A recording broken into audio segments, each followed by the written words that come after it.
क्या दोस्तों आपके साथ भी ऐसा ही होता है कि जैसे ही आप फिजिक्स पढ़ने बैठते हो आपको फिजिक्स में कुछ समझ में नहीं आता है, उसके बाद आप फिजिक्स पढ़ना ही छोड़ देते हो और फिजिक्स पढ़ने छोड़ने के बाद आप दूसरे सब्जेक्ट को भी नहीं पढ़ पाते हो क्योंकि दिमाग वहां पे खराब हो जाता है कि भैया अब हमसे कुछ नहीं होएगा। तो प्यारे बच्चों, आज आपको मैं ऐसे 6 टिप्स बताने वाला हूं जिससे फिजिक्स आपके लिए एकदम भैया चुटकी में आसान हो जाएगा, एकदम आसान हो जाएगा और फिर फिजिक्स आपको पढ़ने में समझने में बहुत मजा आने लगेगा दोस्तों। लेकिन आपको ये 6 टिप्स आपको फॉलो करना है भैया। अगर आपने फॉलो कर लिया तो मैं लिख के देता हूं, फिजिक्स आपके लिए एकदम आसान सा सब्जेक्ट बन जाएगा। और फिजिक्स को इतना आसानी में मत लो दोस्तों, क्योंकि फिजिक्स एक ऐसा सब्जेक्ट है जहां पे आपको बोर्ड एग्जाम में पूछने का तो पूछता ही है। अगर आप देखोगे कंपटीशन एग्जाम में भी तो वो फिजिक्स कंपलसरी है दोस्त, चाहे बोर्ड एग्जाम या चाहे कंपटीशन जैसे कि जेई हो गया, नीट हो गया, ये सब में फिजिक्स क्या है,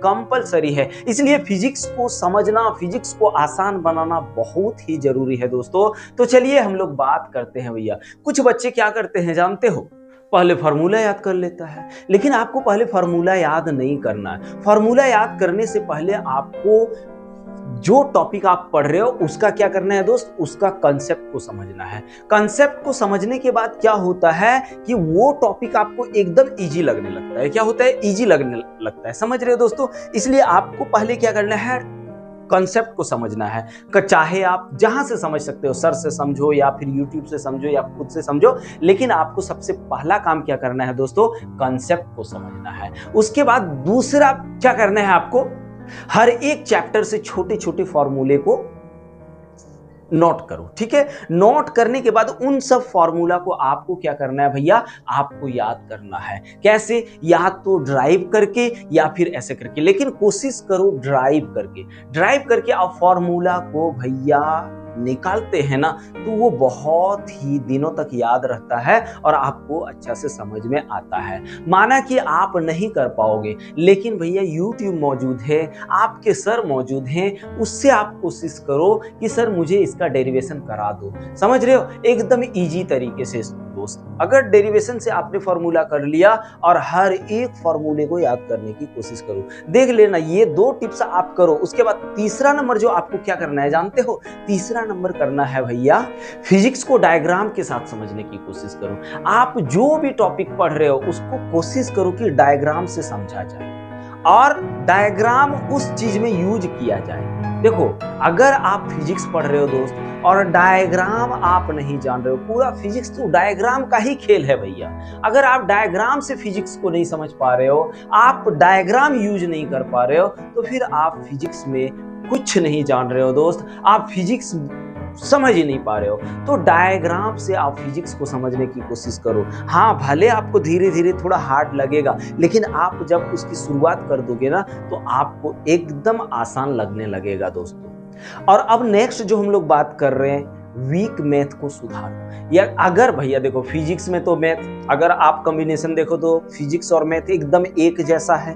अगर आपको मैथ नहीं आ रहा है तो फिर आप फिजिक्स कभी नहीं समझ पाओगे। तो सबसे पहले आपका मैथ में जो चीज वीक है उसे अच्छा करो। क्या करना है, उसे अच्छा करो। चाहे अलजेब्रा हो, अब अलजेब्रा आपको आता ही नहीं है, a+b का होल स्क्वायर क्या होता है आपको आता ही नहीं है, तो फिजिक्स कहाँ से समझ में आएगा। अब अलजेब्रा करने के बाद आप कैलकुलस करो। यानी जितने मैथ में आपका जो भी चीज वीक है, समझ रहे हो, उस चीज को पहले क्लियर करो। चाहे जैसे भी हो, कोचिंग से करो या फिर ऑनलाइन प्लेटफॉर्म से करो, जहां से कर सकते हो आपको करना है। अगर मैथ ठीक ठाक हो गया तो फिजिक्स आसान हो जाएगा, क्योंकि फिजिक्स में तो हर जगह मैथ ही घुसा हुआ होता है ना। इसलिए आपको अपने वीक मैथ को क्या करना है, सुधारना है। और 5वीं बात जो हम लोग बात कर रहे हैं दोस्तों, एनसीईआरटी को पढ़ो। कुछ बच्चे क्या करते हैं जानते हो, एनसीईआरटी को देखा भी नहीं है और एक अलग अलग बुक, अलग अलग रेफरेंस बुक पढ़ना चालू कर दिया। अब बचवा, आपको बेसिक पता नहीं है तो आप एडवांस लेवल सीख के क्या करोगे, सब इधर से इधर न पार हो जाएगा। इसलिए पहले आप अपने एनसीईआरटी को, चाहे आप जिस भी क्लास में हो, आप अपने एनसीईआरटी को पढ़ो। एनसीईआरटी पढ़ने के बाद उसको समझो, जो जो चीज हमने बोला, जैसे कंसेप्ट क्लियर करो, फॉर्मूला याद करो, वो सब चीज करो, उसके बाद आप रेफरेंस बुक में जाओ, उसके बाद आप एडवांस लेवल के बुक में जाओ, उसके बाद देखना फिजिक्स कितना आसान लगता है। दोस्त अगर आप फिजिक्स को ऐसे पढ़ोगे तो मैं लिख के देता हूं आपको फिजिक्स बहुत आसान लगेगा। और यदि भैया आप उल्टा पुल्टा औरों के जैसा किया तो फिर फिजिक्स आपको अब भी जैसा लग रहा है वैसा ही लगते रहेगा। तो आपको फिजिक्स अगर आसान करना है दोस्तों तो इन टिप्सों को आप फॉलो करो, मैं लिख के देता हूं आपको फिजिक्स आसान लगने लगेगा। लेकिन भैया सबसे पहले आपको फॉर्मूला याद नहीं करना, पहले कंसेप्ट क्लियर करना है। एक बार हम लोग उसका रिवीजन कर लेते हैं। सबसे पहले क्या करना है, कंसेप्ट क्लियर करना, फिर फॉर्मूला याद करना है, समझ रहे हो, फिर डायग्राम से उस चीज को समझना है, फिर वीक मैथ जो है उस चीज को क्लियर करना है, उसके बाद एनसीईआरटी को अच्छा से समझ करके पढ़ना है। अगर ये आप पांचों टिप्स फॉलो करते हो दोस्तों तो मैं लिख के देता हूं आपको फिजिक्स बहुत आसान लगेगा। तो चलिए दोस्तों मिलते हैं नेक्स्ट मोटिवेशनल वीडियो में। जय हिंद।